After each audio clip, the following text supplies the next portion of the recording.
What does it mean to be a Star Walker? Whenever you first see this work, your eye is likely drawn to the silhouette of the beast and the hero. We see how the form strikes so well as a dark on light contrast, and the silhouette is defined distinctly.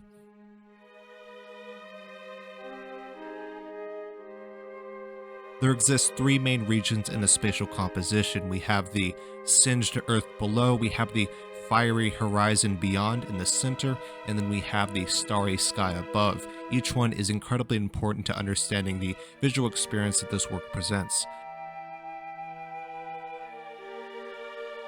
The colors in this composition primarily consist of blue and this reddish-orange, but we have additional tones such as green and purple.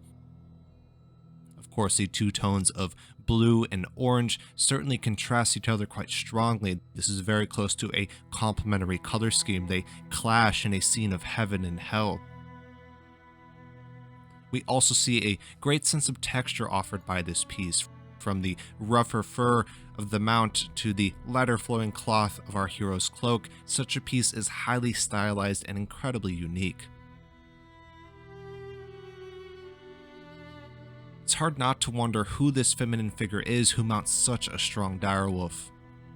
There appear to be two main subjects in this scene, as the heroine and the darker beast below. Despite their clear difference, they appear as a duo moving forth together in this rather strange setting.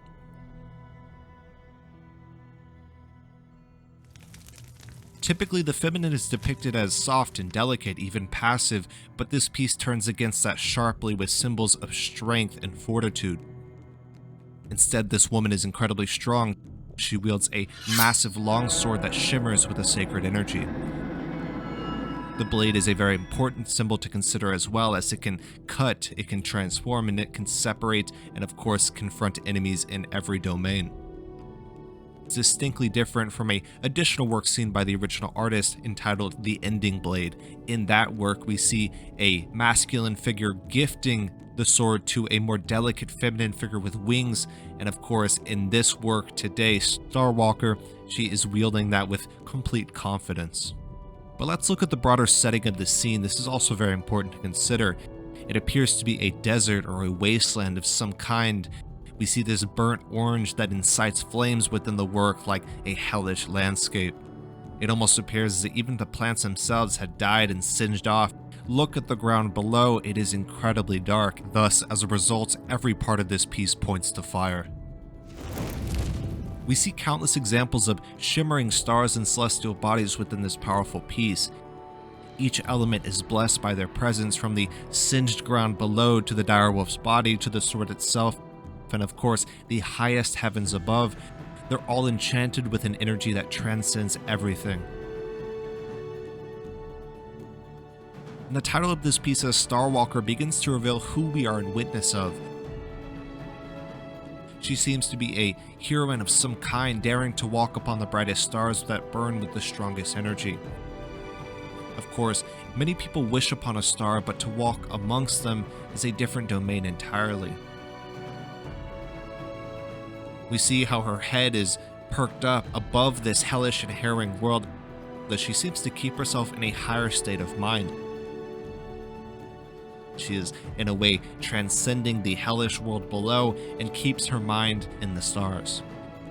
So thus, it's important to dare to dream beyond the days before you.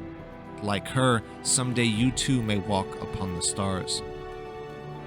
The piece before us is a product of the digital illustration medium of expression, also known as digital painting. This, of course, is a highly detailed visual experience, and of course, we see a highly stylized visual experience as a result as well. wiresandtrees is an incredibly talented digital illustrator, and as you can see in additional works such as The Ending Blade and much more. Overall, this is a enchanting and beautiful digital painting that inspires myths of the heroic feminine, who then chooses to wield the sword and of course rides atop this beautiful and terrifying direwolf in such a stunning and captivating masterpiece.